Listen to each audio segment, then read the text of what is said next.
We all set.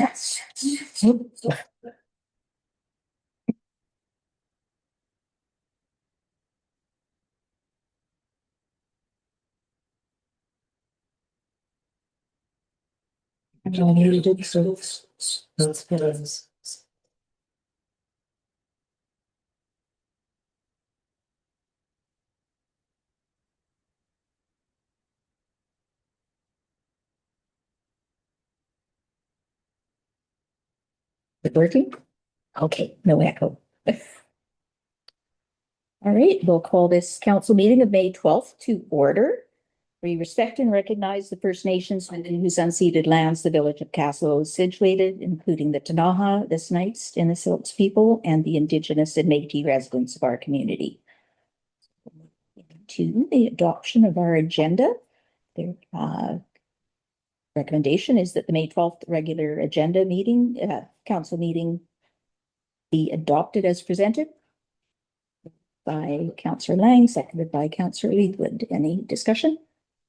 All those in favor? That's carried.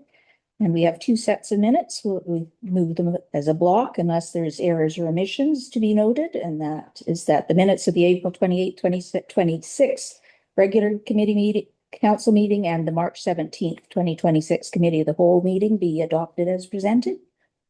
Moved by Councillor Bird, second by Councillor Brown. Discussion. All those in favor? Is carried. And our first item was to be our first art at council in quite a while. So we'll fit, if Jan comes, we will fit him in at the end of the agenda item that we're on at the time. So we'll move into presentation of the first quarter. We'll just give it a second in case that's All right, silly guys. Well, we were just gonna skip past you and let you fit in, but so here we go. So we're ready for you. So welcome, Jan. Where should I stand? You can be at the end of the table there. So so this is our first art at council for a long time. So welcome, Jan. Thank you very much. We're very happy to have you, and the members of the Arts and Heritage Committee for the village were pleased to work with the North Kootenay Lake Arts and Heritage Council to get a local artist to put a piece of artwork in our legacy park. So we'd love you to tell us about your artwork that's going to grace the park for the next year. Well, thank you very much. So first I want to thank everybody. This is my first, for this opportunity. This is my first official installation anywhere. My dad was a chainsaw carver when I grew up, and so this was before we even moved to Canada. We spent summers in a tiny little truck with a giant trailer towing around Europe for the summer, going from show to show. And so I'd always kind of done it a little bit. You know, I went to university and they frown upon carving in small apartments. And I went to Lumley, and then we were paying off a house. I had no time. And so eventually we made our way back here to Kaslo or the Kootenays. And so I've slowly had a little bit more time in my life to get to do this, which has been a real blessing. And it's really nice to be able to get to do something like this in town. It feels like a real honor. I think the decision came out right around Christmas time, and it felt like it was very special for me to get to do this. And as some of you may know, some of you don't, I teach math, calculus, and science up at the high school, which that's kind of where my brain is wired as it is. I love teaching logical stuff.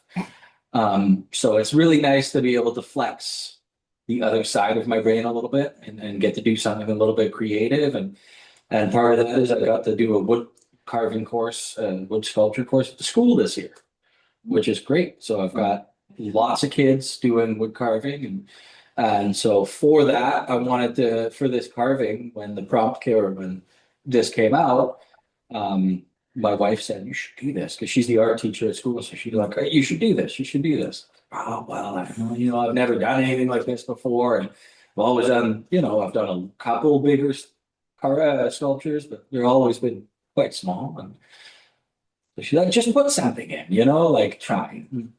So what I wanted to convey with it a little bit was I wanted to bring it, first of all, I've spent a lot of my life moving around. I grew up in a small town, and then after my family decided to move, we went down the valley. But after 2 years in the valley, I went to university, and then I was in Vancouver, and that was a whirlwind. And then I worked there for a while at the university, and then I went and bought a house in the Okanagan, and that was a whirlwind. And then I decided I wanted to switch careers into teaching, and that was a whirlwind. And so it really felt like once we came to Kaslo that my life kind of just like, it was like this big breath of like, we lived in a bus, we converted a bus, we lived in that, we built our house.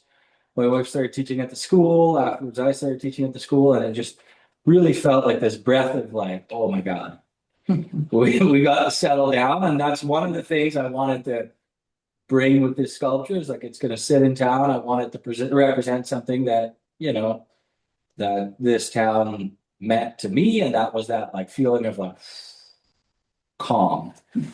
And so I started sketching around, and I started doing some stuff. And the idea of, first of all, this, kind of a white landscape, calm, not too loud. And then a snow-covered tree came out, and I was like, I ended up coming up with this design, and what I really liked about it was it felt calm.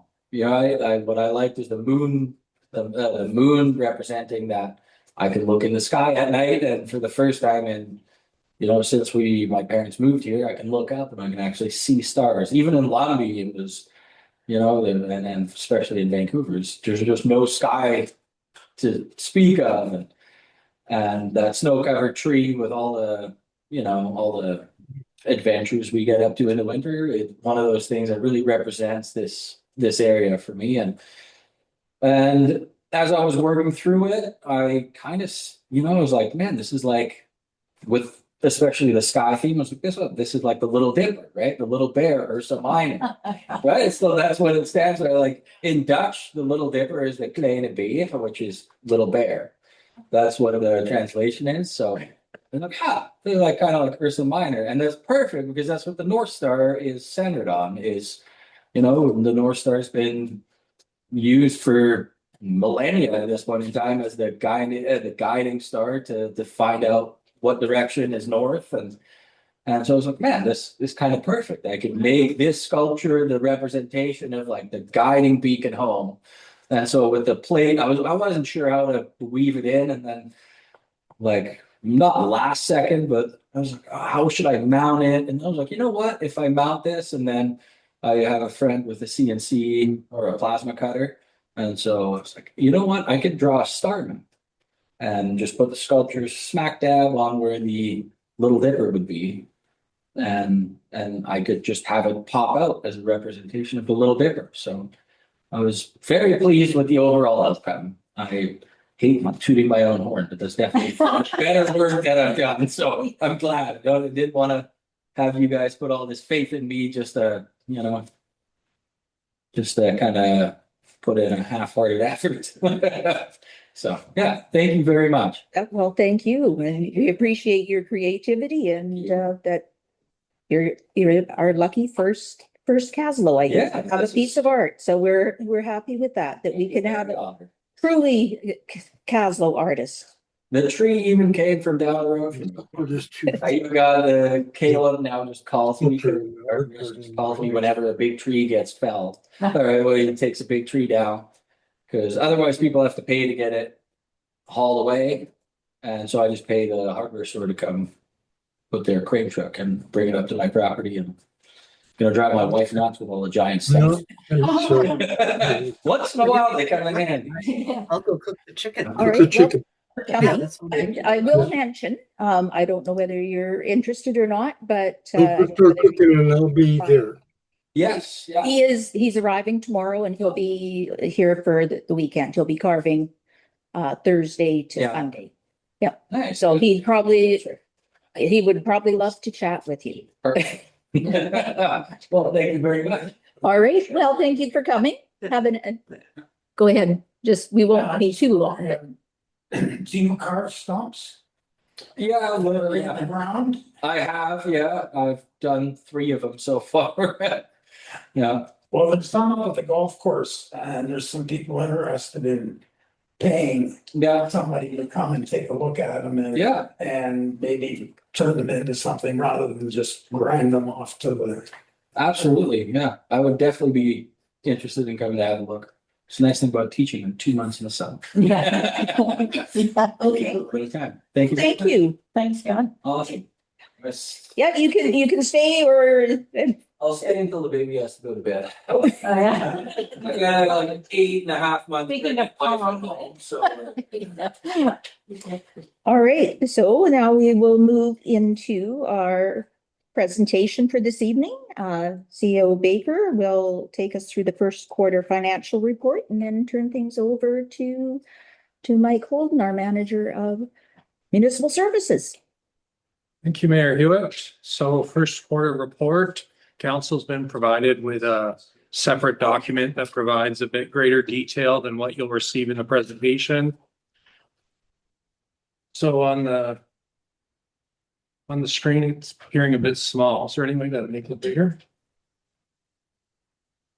So on the screen, we have a dashboard, and this is what staff referred to get a quick snapshot of what's going on with their finances. So at the top, you'll see that we have revenue of about $700,000 that's come in, and we have expenses of about $700,000, the very small deficit. And so we're only at about 8-9% of our budget for the year. And the reason for that is because most of our budget comes from money being transferred because of grants and various projects that we have on the go.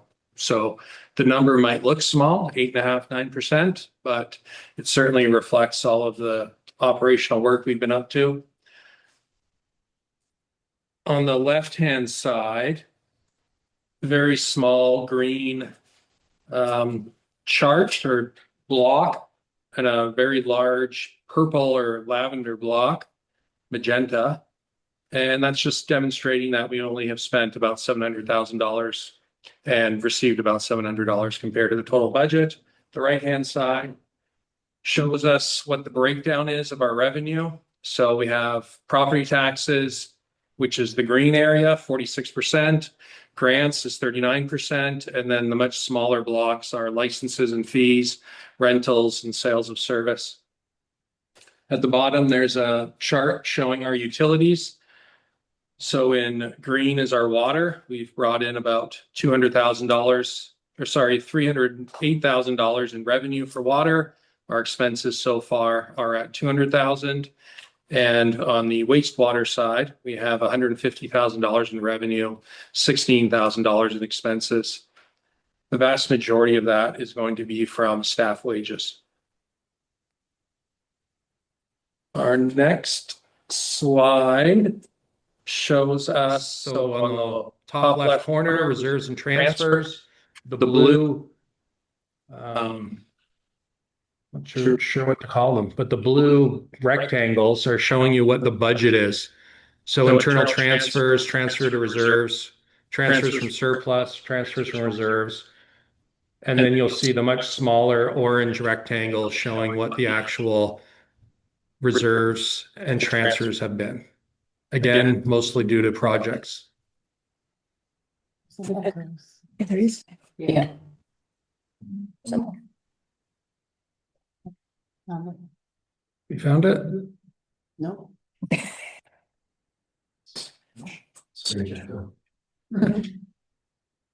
Don't.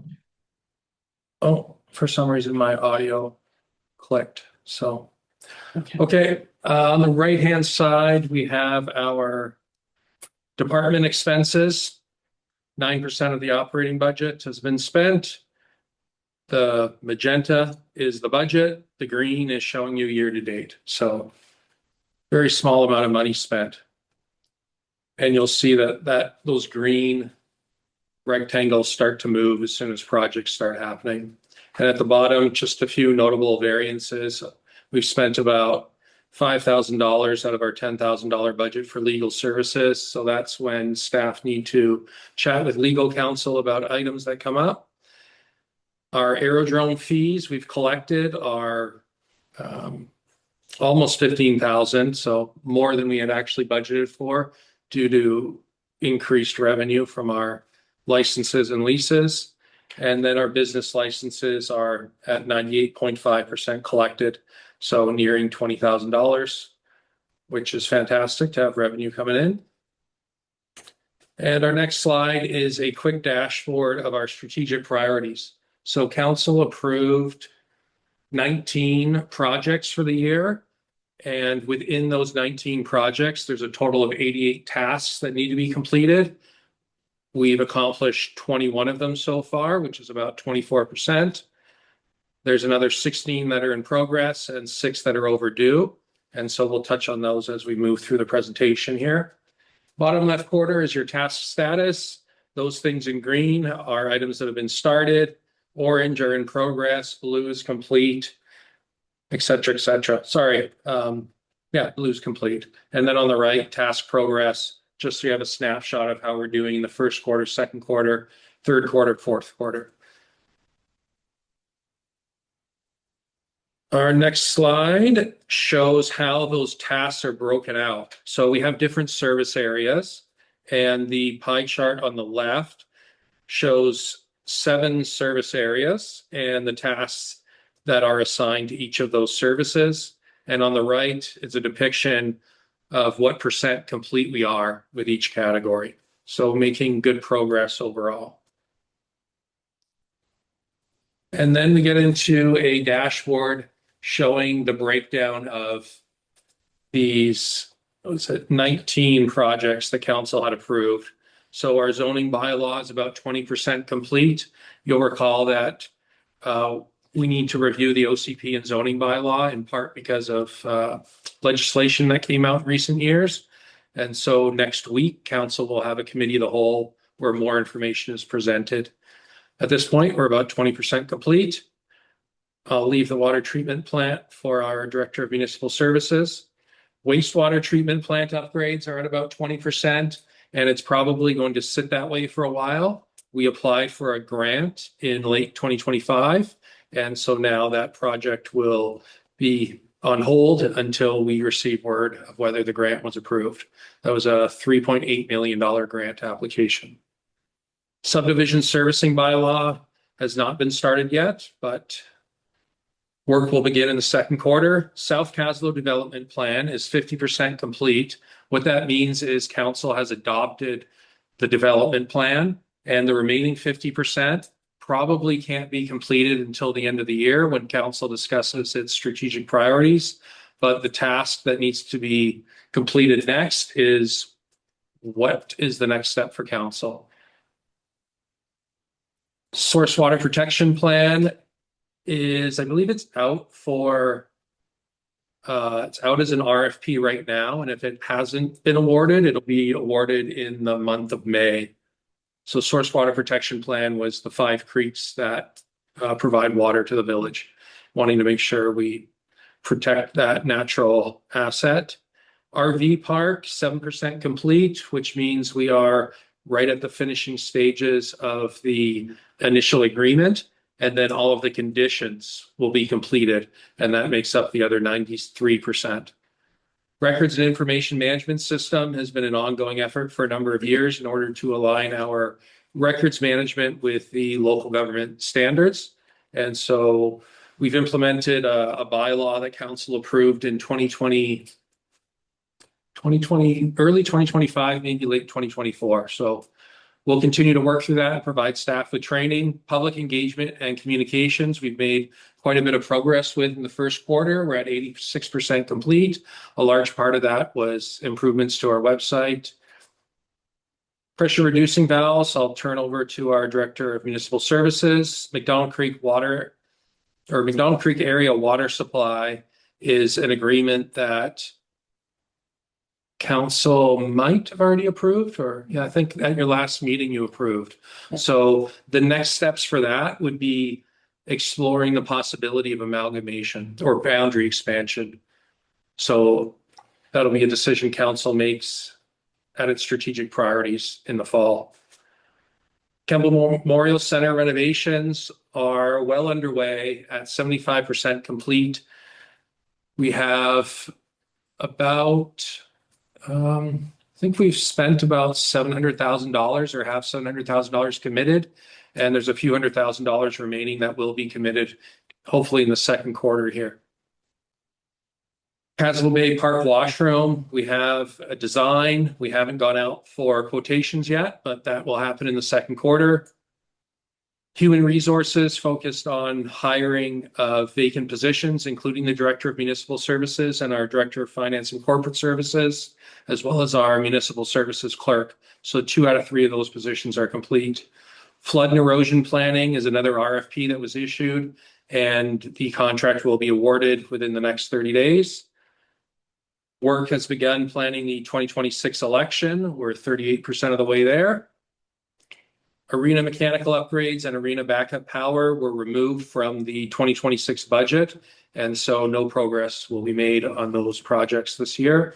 And then we have an accessibility plan, which needs to be finalized as soon as possible. So once the budget is approved, staff will issue an RFP to find a consultant to work with the accessibility committee and have that plan completed this year. Maybe I'll turn it over now to Mike Holden, our Director of Municipal Services, to touch on a few of his projects. Sure. Thanks, Robert. We'll start with the water treatment plant upgrade. So we're stuck at 95% right now. We have a minor technical issue surrounding a sampling pump in the UV modules. Once that is solved, and we're working with our partners to solve that issue, we will likely be going through an EOCP reclassification audit, which will most likely move that facility from a level 2 to a level 3 facility. So that will increase the burden on our staff on what they will need for training and operating requirements. I look forward to giving you guys a tour once that is ready to go. Regarding the PRV, we had a project re-kickoff meeting a couple weeks ago internally. I've looked at all the design documentation. Our next step is to re-engage with True Consulting and do some preliminary site survey work, digging up and ensuring the stubs are located where we think they are. So this is PRV4 across from the school on the highway. So those are the 2 items on that slide. Thank you, Mike. We have a dashboard with our overdue tasks. You might recall I mentioned we have 6. 2 of them are at the Kemble Memorial Center. And so in order to finalize designs and get contracts awarded, what we've done is assign some tasks to Mike, our Director of Municipal Services, to complete and take those off of other staff's plate. And so we're expecting all of that work to be able to get completed, hopefully by the end of the third quarter. Flood and erosion planning, we have 2 items: issuing the RFP and awarding the contract. So as I mentioned, RFP looks like it's closing in the next couple of weeks. We'll award the contract right away and get that work completed by the end of November, which is when the grant expires. And same for source water protection plan, issue the RFP, award the contract. And both of those will be completed in May. And then we thought we'd give council an update on a few operational items. So I'll highlight ones that are under my area of responsibility, which would be bylaw and policy reviews. So I think council's gotten used to the fact that every time staff seem to touch a bylaw or a policy, we find some inconsistencies or areas where improvements could be made. And so we've been bringing those bylaws and policies to council to make adjustments as we go. And the goal there would be to streamline our processes, reduce the amount of work that staff have to do, and make sure that council is only receiving information that is really pertinent to your strategic priorities. Staff capacity would be the hiring of the positions that I mentioned earlier. So it remains a priority for the CAO position And then we have our municipal services clerk, who is dealing with the next generation 911 initiative, aligning our streets and roads and house numbering with the regional district all the way up to the province. And so council might recall that was on your strategic priorities list in 2025. It didn't hit the mark for council strategic priorities, but it remains an operational priority to get done. And then I'll hand the rest over to Mike. Great, thanks, Robert. Let's start with asset management. So the goal is to get a unified asset management plan to council by the end of the year. We did a deep dive marathon asset data review internally last week. Out of that came a laundry list of findings, gaps, missing data, out of date data. So we've supplied that to Land Infotech, who we've been working with. I'm not sure when we started engagement with Land Infotech, but we'll be meeting with them tomorrow to go through that list, prioritizing it, and seeing whether we need to engage with perhaps another third party to further refine the data and do things like pull out major components from, say, our plants, because they're on different schedules in the structure. Like a lot of times we're treating our plants like black boxes, where everything inside, everything's the same cost, same maintenance, same schedule. We can't do that. So we need to pull out the pumps, HVAC systems, stuff like that. But there's a lot to do there. So we're working through it. The top right block is the occupational health and safety block. So we do have a safety committee now, 2 worker and 2 employee reps. We're focusing on hazard assessments for village-owned buildings. We've done one at City Hall here. I can go through some of the findings there if you like, but we'll continue to work through the other owned buildings. Operating permit. So I mentioned the water treatment plant, likely going up to a level 3. Regarding the wastewater treatment plant, we went through a 2-week public consultation in February, where our operating parameters have changed slightly, and we're moving to an operational certificate that is currently being handled by the province. So there's no burden on us right now. We've done everything we need to do. It's just in the province's hands until that gets issued. The focus in the summer on operating permits for myself will be on the electrical permits on village buildings. Fire Smart, huge success here. So I want to remind everyone that Kaslo's Fire Smart program is funded through to the end of next year, 2027. We're fully funded. So I encourage people to take advantage of this program. Assessments have begun last week. So let's get using this great service.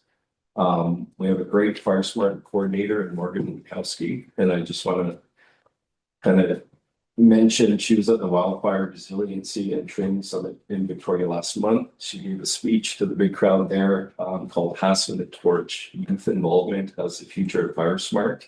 That went over so well that she was asked by the National Program Coordinator to give it again next week to a different audience. So awesome. You'll probably see her in her fox suit at May Days this week. And then road markings and street signs. So you will see painting happening this week. We hope to get that done before the long weekend. I'm working on the priorities for the street signs, mainly around safety, damage signs, missing signs, stop signs, and then looking at replacing our street name signs with reflective signs. So just an entire village upgrade right now. But obviously I'll be working with Max on the next gen 911, so we don't have to duplicate any work if anything changes. So yeah, that's my priorities right now. Great. Well, thank you very much. Are there any questions from council? Councillor Leithwood. To the chair, I've got 2. What are enabling services? Through the chair. So enabling services would be the buildings that are required to provide our services, as well as the equipment. So Campbell Memorial Center, City Hall, all of our fleet, staff wages with respect to finance and legislative services, all of the stuff that we need that kind of touches on so many parts of what we do falls into that umbrella. Okay, sorry, to the chair. One more for the manager of municipal services director. What does it mean when we're level 3? At the Yeah, through the chair. It means that our operators will need to get their level 3 tickets. So it will require them to have a certain number of hours. It's a difficult card to get. I don't know all the details right now. I've talked with Jen a bit about it, just because we haven't triggered it yet. But it will mean more training and a difficult card. And so what are the implications for like the rest of it, not the people that are operating it? Nothing really. Oh. The public won't see a difference. Okay. Burdens on the staff. Okay, I see. Okay, thanks. Councillor Brown. To the chair, sticking to that topic, we're having to go to level 3 because of the UV installation? Correct. And so the only additional costs will be additional training that'll be one-time kind of costs for staff to get that upgrade. Through the chair, there may be additional costs related to certain on-call requirements with level 3 operation. So I will look into that further. Supplemental. So as this was a required upgrade for us, we were mandated to do this UV. I would suppose now the minimum anywhere would be 3, because that would now be what was required in order to have that. And so I wonder if there would be any funding opportunities or anything to help with those increased costs, as it was something that we were required to do, kind of thing. So it might be something worth looking at. Yeah, I agree. Yeah. That's something we should look at. Councillor Bird. Through the chair, so I have a question, Mike, about the signage and the study that you're doing on basically transportation traffic within the village. Have you given thought to the traffic calming measures that have become important, an issue important to a lot of people in the last year or two? I've done the Binney Ring Road and especially maybe lowering speed limits in town. But specifically, Binney Road, Binney Ring Road. Yeah, through the chair. So I've reviewed the active transportation network proposal and the ICBC sign recommendations, and that is in there. That's more of a longer term planning. I'm looking at low hanging fruit and safety issues with signs, and I know that there is a request to lower speed limits and lower Kaslo entirely to 30. But that is something I need to work with staff on before we can make a decision. Right now, it's just focusing on signs. And any speed limit changes or roadway reconfigurations will likely take longer. Supplemental. Well, with the paving program, which I'm not quite sure when the actual paving will begin, but that would be an opportunity to, for instance, make a table or on the Ring Road or on the park where you would speed bumps, but they're those flat, gradual ones that are done with asphalt. Through the chair. So speed bumps were not a part of the original scope of the paving tender. The paving tender right now is still internally in review. I'm hoping to release it shortly as I work through the contract administrator MMCD process and make sure I have all my ducks in a row before I issue a rather expensive tender. So I'll have to talk to Robert and staff if we want to push it back into scope. All right. Shalane, did you have any questions? Okay, go ahead, Councillor Brown. For the CAO, on one of the slides, the overdue tasks, it says Kemble, and then it says reallocated resources. Maybe I missed it. Where were those resources reallocated to? We assigned certain tasks to the Director of Municipal Services that were previously on the plate of our manager strategic priorities. Oh, okay. Gotcha. Councillor Bird.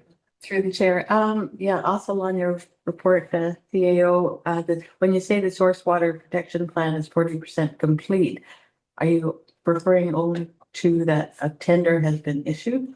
Or what Correct. other work has been done? Correct. So for all of these items, it would be the complete project. So let's say a project had 10 tasks as part of it. In this case, 4 of them would be complete. And so it would include budget estimates, confirming that we have money to do the project through the budget process, issuing the RFP, awarding the contract, et cetera, et cetera. So I forget how many tasks were a part of the source water protection plan, probably, 3 or 4. And so we've issued the RFP. It's about to close and be awarded.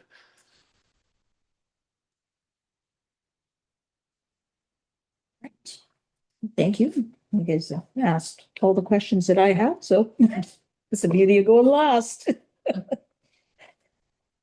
Right, if there are no further questions. Good night, Jan. Thanks so much. Thank you. All right, so then we'll move into 4.3. We have a delegation from We'd Be Delighted Cannabis Inc. Jordan Knott. Welcome, Jordan. Thank you. We'll get Carissa to queue up your presentation, and you could come stand, or you could sit wherever you're comfortable. Well, So I'll just start. We'll give you 10 minutes, and then if there's questions from council. then- absolutely. Yeah. Okay. Yeah. Well, I just want to start by thanking you all for the opportunity to present tonight. For those who I may not have met, I'm just or not. I'm here today representing We'd Be Delighted. We are a family-owned and operated cannabis retailer that was serving small and rural communities. If you want to proceed on the slide.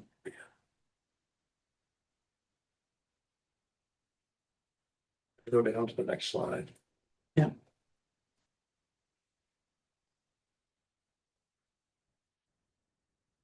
So this is just a photo of the exterior of our current location in Slocan.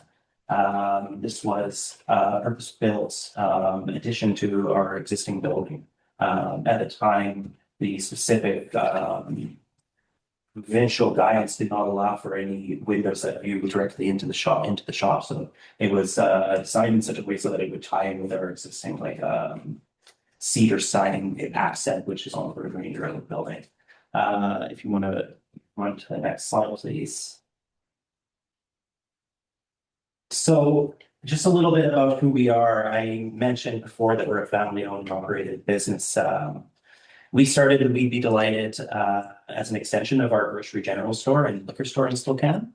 Cannabis was quite a logical extension for us.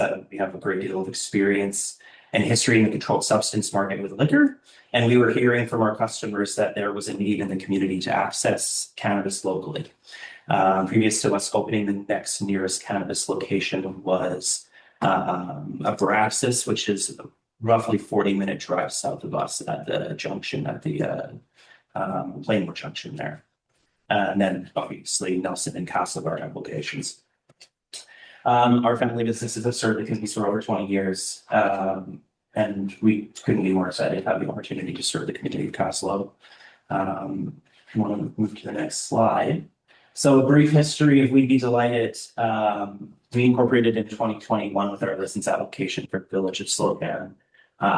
We proceeded to build the addition to the market structure, and our grand opening of the Slocan location was in summer 2023.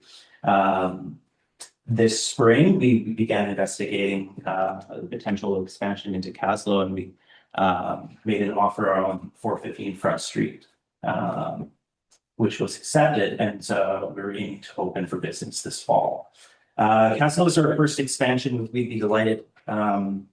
We became interested when we kept hearing from our customers in our shop that were visiting from Kaslo, that basically they're driving to Nelson in order to access the cannabis retailers. And we basically started to think, well, we've solved that problem for our community and for our customers already, and maybe we should start looking for other communities that aren't served and expand our business to meet that need.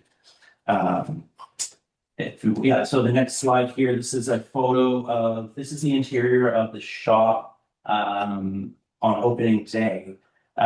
Since then, we've significantly expanded our selection. It looks very sparse in these photos, but you know, we have expanded our selection. We're very responsive to our customers and what they're looking for and what they are needing. And that is a full range of products from flour, pre-roll, edibles, drinks, topicals, concentrates. There's a wide variety of ways that people access white market cannabis for all kinds of different applications. So our mission, so what we do is we best serve the needs of our communities, and our focus is on supporting and showcasing local producers. And I just wanted to emphasize that we've really become known to our customers and within the broader regional industry as a store that really supports local producers. It's been an important value of ours to support our local industry and really let people know about the quality of our local producers here in the communities. It's also our mission to provide safe, legal access to white market cannabis without having to travel outside of the community. We're interested in creating new jobs and new opportunities, and we bring complete legal license compliance with a proven track record, 20 plus years in controlled substance compliance. So our operations, so the number one concern that we had heard from locals before we opened our existing location was regarding on-site consumption and the safety of minors in the community. So I just wanted to emphasize in this slide how our operations take those concerns seriously. Licensed cannabis retail stores operate within a provincial licensing framework, which is very similar to liquor licenses. So staff receive a selling it right certification, which is a condition for them to work in sales for cannabis. And it outlines necessary safe practices of service, such as ID requirements, identifying signs of intoxication, etc. And cannabis retail licenses do not allow for on-site consumption. Customers with our businesses make their purchases for product to take home with them. And it would seem that there is no on-site consumption element for our business. This is just a photo of the annual Customer Appreciation Day barbecue that we hold in Spokane each year, and I included because this was also coincided with the opening day for We'd Be Delighted.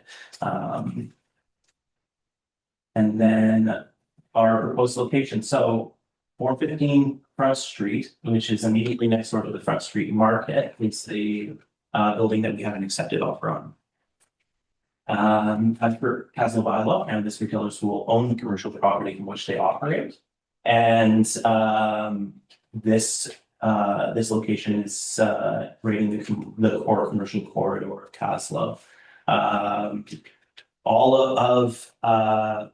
We're 100% lined up and ready to go with this location. All of the other pieces are in place. The only remaining condition on the sale is the approval of the licensing. So once we do have confirmation of licensing, then we can take possession of this property and begin working to get it ready for open, hopefully for this fall. So it's our estimate that we may have the opportunity to bring a valued service to the community of Kaslo. And that was Kaslo Council has heard from the community during the public period of comment that Council consider endorsing our license application. And that's the end of my presentation. I did want to leave some room for any questions that may come from Council. Okay.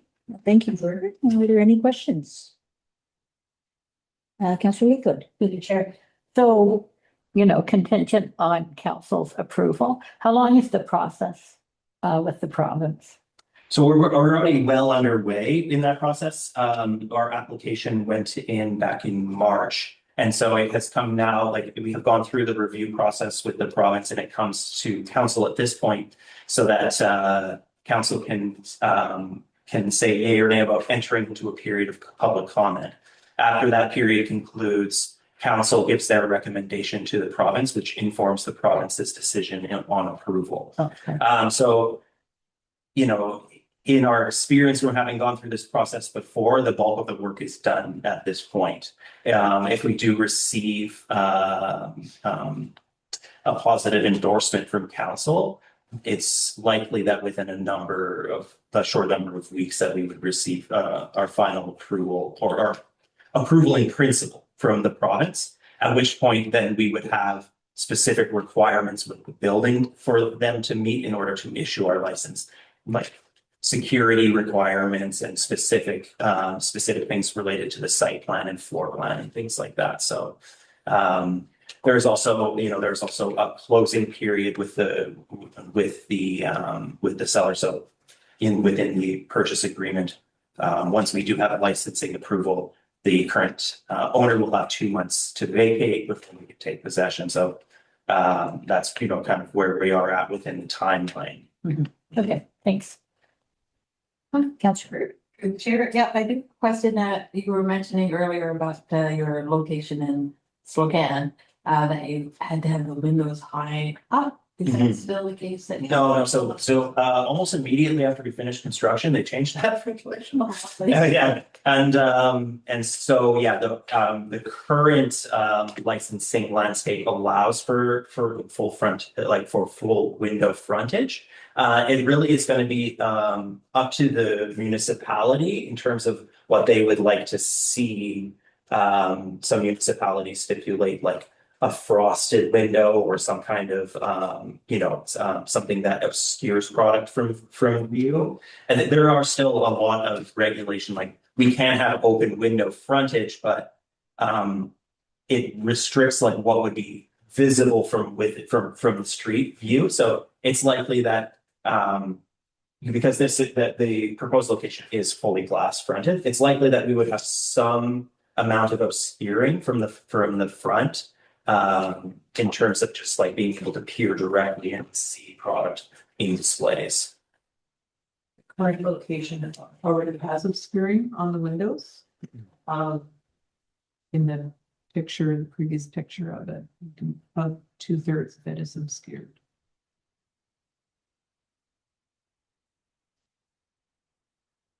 Councillor Lang. Yeah, through the chair. I'm actually surprised it's taken this long for somebody to step up with an application of this kind. I remember when they first legalized it, we expected a deluge of applications. So I'm wholeheartedly in favor of this application. We've probably noticed we have a few buildings boarded up on Front Street, and it's really nice to see some new business coming into town instead of businesses folding up and leaving town. So I really appreciate the effort you put into this. Thank you. Thank you. May I respond quickly to that as well? Yeah, through the chair. Yeah, I just wanted to mention to your point. I think that the way that the bylaw has been structured here in Kaslo, where it stipulates ownership of the building, may have been a barrier to entry for other applicants, but I think it actually is very good policy because it shows a real investment from the part of the business owner in the community. And so, we're happy to have the opportunity to participate here to participate and invest here in Kaslo. I do have a question for you. So you said that you work with your customers to help them find the product that they're wanting, but do you also do education for people who are just starting to get into that, so that they're not getting into something that is not right for what they're wanting it for? Yeah, absolutely. Product knowledge and specific knowledge around cannabis is of a huge priority for us. When we entered into a community that has a broad range of demographic, including a lot of seniors who may have been less familiar with like all of the different applications of this product. And now, like many of these people in the community who may not have believed that they would be engaging with this market are for all kinds of different things: sleep relief, pain relief. There's anxiety. There's a lot of different applications that people access this product for, not just recreation, and certainly education is a keen priority for us. All right. Mhm. Okay. Well, thank you. There are no further questions. We'll move on to the next item, and thank you for coming to present to us and give us a little more information about yourself and your existing business and your plans for Kaslo if it should work out. Thank you so much. Thanks. All right, so it is now time for public input. Were there any items received that No written items. No, okay. So if there are any submissions verbally, you can use the raise hand function, and then staff can allow you to unmute and ask your question.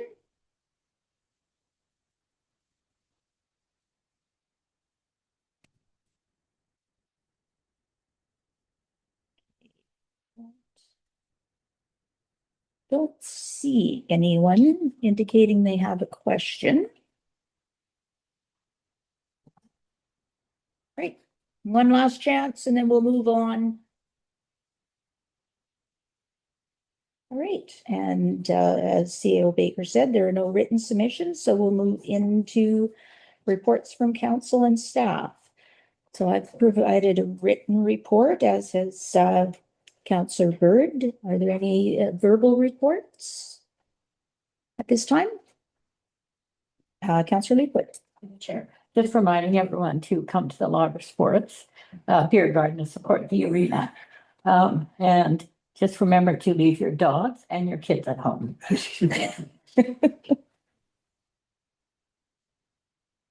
Did you have anything to add beyond what was in your written report, Councillor Bird? No, but through the chair, I do have some comments about your report, more information I'd like. Okay. If everyone's done there's no more reports. No, I didn't see any indication, no. So about the regional and local community needs project, I would like to see that report. Okay, yeah. I would also like, could you expand a bit about the workshop that you attended on April 14th on floodplain management bylaw review? I was wondering, does that touch upon, well, all I have is that you went, but I was wondering if you could just talk about that a little bit. Once that was a workshop with staff and the consultant, the report, there's no report yet available. So once that's available, I attended it to learn more. But at this point, it's still internal. There was nothing for me to share. Okay. That's why I didn't write, because I put that little highlight. If you want to see the report, I can share it with you, because usually that's what I will do, because they're normally quite large. And I won't put that if I can't share something. But I can share that I attended that workshop. And that's the extent of it at this point. And because we haven't gotten the results back because the consultants were compiling the information. It was a back and forth between directors and staff and the consultant. So they're still gathering information. Through the chair, could I ask if this is largely a mapping exercise? That is definitely part of it, yeah. Yeah. What? Yep. The Parks, Trails and Water Access Strategy Workshop. Since we recently got a letter and sort of covering an issue that I've been aware of for a while about that it's not actually in our jurisdiction, but just outside. Yes. The top is Wiki Road, and then it becomes a highway, public road, and there's a resident who has blocked it. And I just saw this just the other day, realizing it literally is so blocked that without hiking boots, you're not going over that thing. And I was wondering if at your strategy workshop, was there any mention made of this particular issue that is pertinent to residents of Kaslo, even though I understand it's not in our jurisdiction, but it is definitely an historic connection to Kaslo, and a lot of people care about it. No, there was no specific mention. It was high level, and it's more about connectivity between different communities and different areas in communities. And it was only on regional parks and trails. So that isn't a regional park or a regional trail. So there would be there was mention of Kaslo parks, and they were on the map as little bubble notes that there are parks, but because we're not regional, they weren't addressing those other than to acknowledge. So for Kaslo, the ones that would affect us in a budgetary fashion are the Ainsworth Wharf Park, the Lardo Park, and Glacier Creek. Those are, that's it, yeah. Other than that, they were dispersed throughout the entire remaining part of the regional district. Supplemental, just because of it, the word trails was in there, and connectivity between regions, and the wagon road is an historical connection, and so I wondered where that gets, what jurisdiction that does fall under then. Is that all gonna be RDCK and? No, it would be probably Crown. They'd have to get permission from the Crown to do work on there. So it's, even though it's on Crown land, it's not it may be in the regional district, but not under the control of the regional district. They'd have to, if somebody wanted to have a park or have it be a regional trail, there has to be, an approach to the regional district, and the director has to be willing there, because it's costly. Right? These things don't come for free, because it has to have staff at the regional district manage it, map it, and Councillor Leafwood. Chair. The workshop laying the groundwork, setting up the successful OCP. Did you get anything out of that? Oh, they were just, and the other members of council can also fill in. They were just explaining what they had done. Right, okay. So it's guidance based on what they had done with their CPs. Did you have anything to add? There wasn't really anything tidbits that Right. I really thought. Yeah, it was fairly specific to their community. Right, and their okay. process. Yeah. So then that brings us to CAO Baker's report. Thank you, Mayor Hewitt. 4 items to give council an update on. One is with respect to tax notices that will be mailed out later this month. And this morning, staff emailed a copy of an insert that will go along with the tax notices that attempts to explain to the public how to interpret their tax notice. So what's included in there, what's the municipality actually in control of, points them in the direction of our website for more information with respect to our service areas and projects, and gives them an outline of what the impact on the average single family home would be, as well as gives them contact information for BC assessment, the homeowners grant, and tax deferment options. So it's been a couple of years since we had an insert in our tax notice, and felt like the right time to provide a bit more information along with the notice to the public. Cooney Lake Partnership, last week, there was a meeting in Creston that staff participated in, and one of the outcomes for Kaslo was getting contact information from the Tanaha and Yakanuki to explore the possibility of interpretive signage for our trails, in particular the trails that connect municipal paths with the regional district areas. So there's been conversations in the past with courts about signage, and this seems like a good opportunity to build a relationship with First Nations and using interpretive signage. Another would be having some kind of public education event. So if we can proceed with interpretive signage and perhaps have some kind of opening, then members of the First Nations could come and provide education to the public, staff, council, so that we have a better understanding of what the history was on the lands in this area. And then one of the challenges that the First Nations have had with neighboring municipalities and in the regional district is ensuring that folks are sensitive to checking before they perform work that might disrupt areas that are known to be areas of significance. And so what staff would like to do is chat with a consultant that specializes in this area of doing preliminary field work and see if it's possible for them to explore all of Kaslo and identify for us what are the areas that might have some archaeological significance that we should be aware of in advance. So certainly want to tread carefully and not give the public the impression that it might somehow restrict development or impact their properties. More that we just would like to know what's here and what's important to the First Nations and let them know that we care and do the village's part. Next item would be special events. So next week, council has a committee of the whole meeting. And one of the topics was going to be the special events policy. We've invited key community event organizers to come to council and give them feedback on the policy. And one of those key stakeholders is unable to attend. So we're going to remove that item from next week's agenda and push it out into June or July when they're available.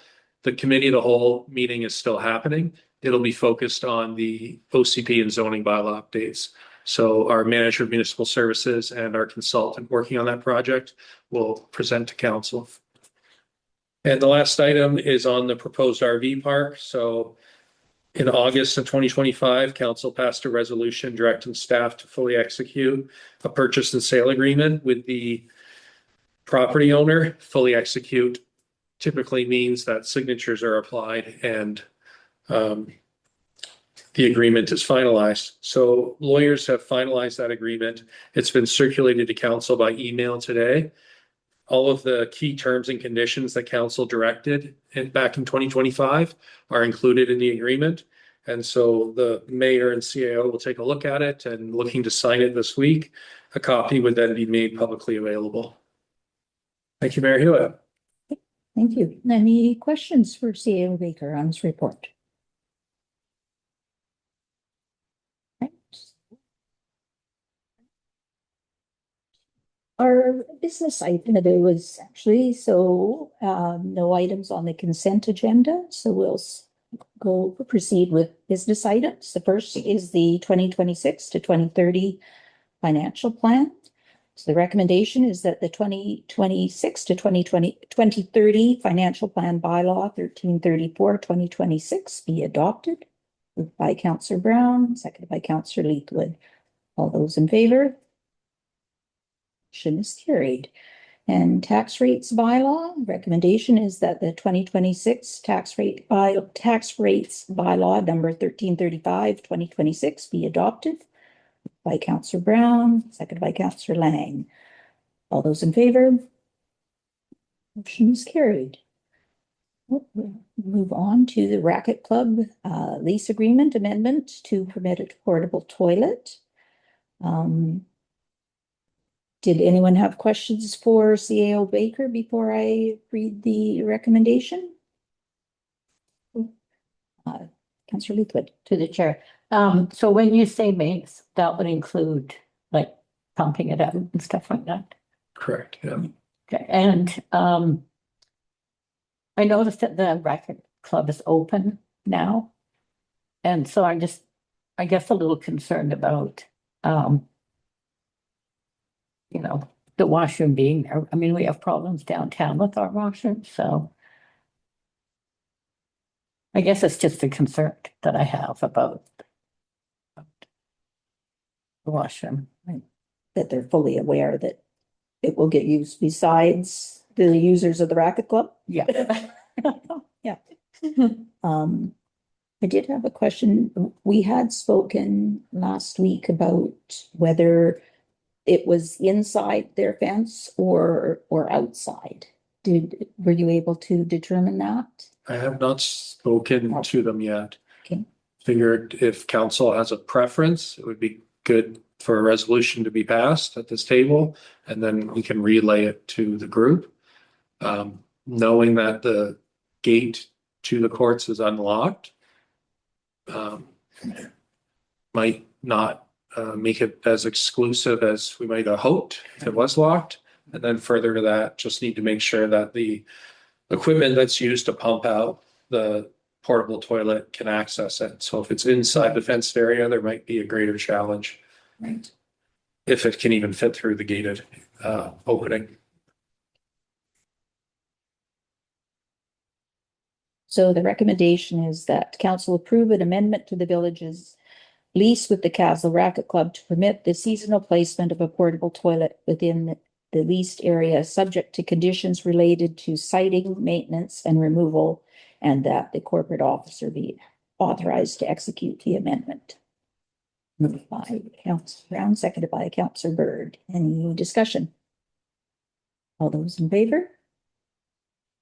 Is carried. Next item is the business license application. We'd be delighted. And there's a comprehensive staff report, and thanks to all the work that went into that. So the recommendation is that the village issue a public notice in accordance with the village's public notice bylaw to seek public input on the proposed cannabis retail store, We'd Be Delighted Cannabis Inc., with specific notification provided to property owners within 60 meter radius of 415 Front Street. Moved by Councillor Brown, seconded by Councillor Bird. Any discussion? And I just want to clarify with CAO Baker that in village's public notice bylaw, that goes beyond just the 60 meters. So it'll go on social media, on our website. And where else was it? Bulletin boards, so that it's more widely circulated than just the 60 meters. Councillor Brown. Will it be going into any written publications like the Valley Voice, or just the board here will be the only analog option? Through the chair, the recommendation is just to follow the public notice bylaw plus the 60 meter radius. Okay. All right, any further discussion? All those in favor? That motion is carried. Next item is fees and charges amendment bylaw. And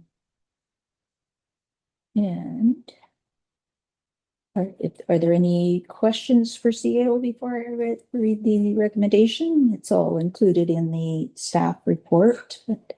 Councillor Leithwood. To the chair. I'm just curious why we're doing this year, because the last few years we haven't followed the, we haven't done this when we've come up with an agreement fee. Through the chair, the reason is because of the verbiage in the agreement. So in order to initially make things easier on the club or the association, as well as the village, it was okay, just have a standard agreement and reference the fees and charges bylaw, and then as an appendix include what the schedule is going to be for the year, and keep it real general in the agreement. And so by referring to the fees and charges bylaw, we tied ourselves to whatever it says in there. And so since $30 didn't work for council, we have to amend the bylaw. Okay.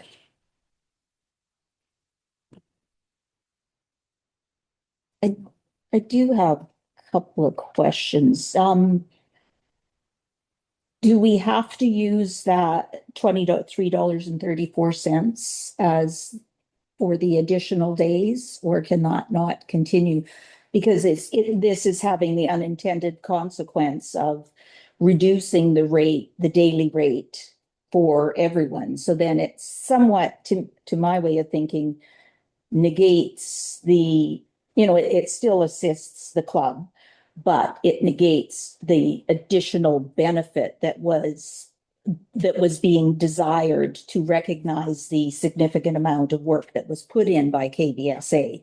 So then everyone therefore would be treated the same. They will get the reduced rate of $23.34 rather than the published rate that's in fees and charges at this point. Yeah, Mayor Hewitt, so 100% correct. I think there's a couple things to consider. One is council also directed staff to come back in June and look at this more holistically. So meaning, what do you want to charge individuals and nonprofits? What do you want to charge KBSA? Does it want to be different charges for youth versus adult for KBSA, as well as what do you want to charge commercial users? So there's supposed to be a little more in-depth analysis that goes on the council considers at the June meeting. And this was to deal specifically with getting the agreement aligned with the fees and charges bylaw. What council should also be aware of is that there's very few rentals other than KBSA. So, I think there was 2 in 2025. And so the impact, or, maybe this inequality that might be perceived, KBSA is being charged the same as the public. It's a very limited impact. And depending on what council chooses to do in June, it might not impact anyone at all.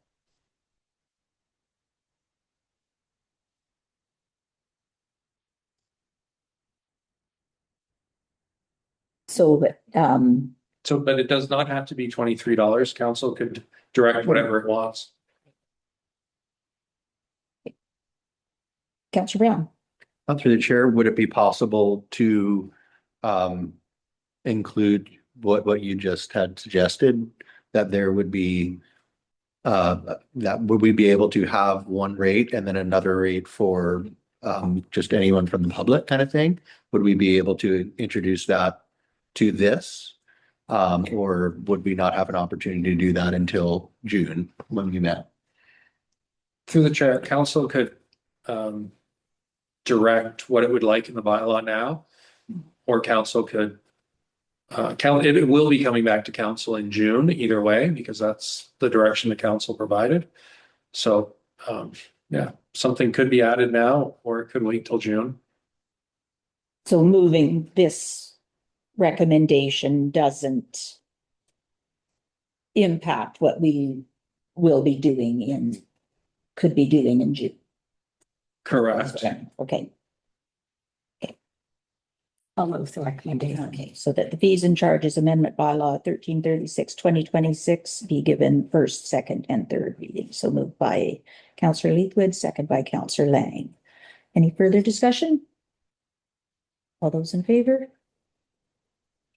Carried.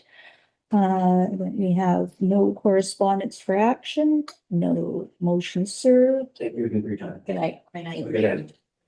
And information items, we do have a copy of the letter of support, just for information that was provided to the Kaslo Chamber of Commerce for their video. And so that brings us to the end of our agenda. So, yep, yeah, I was going there. So council's part of the agenda. So are there any questions or any submissions from the public?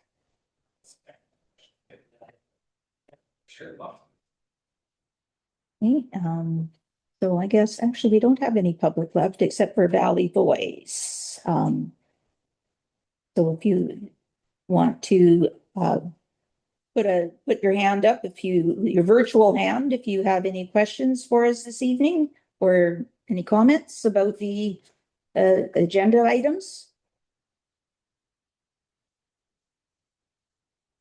All right, then we'll move into in camera then. The recommendation is that the regular council meeting be closed to the public pursuant to the community charter, section 91C, labor relations and other employee relations. Moved by Councillor Brown, seconded by Councillor Bird. All those in favor? Motion is carried. So we're now in recess. And so we'll take a brief break. Back and go in camera.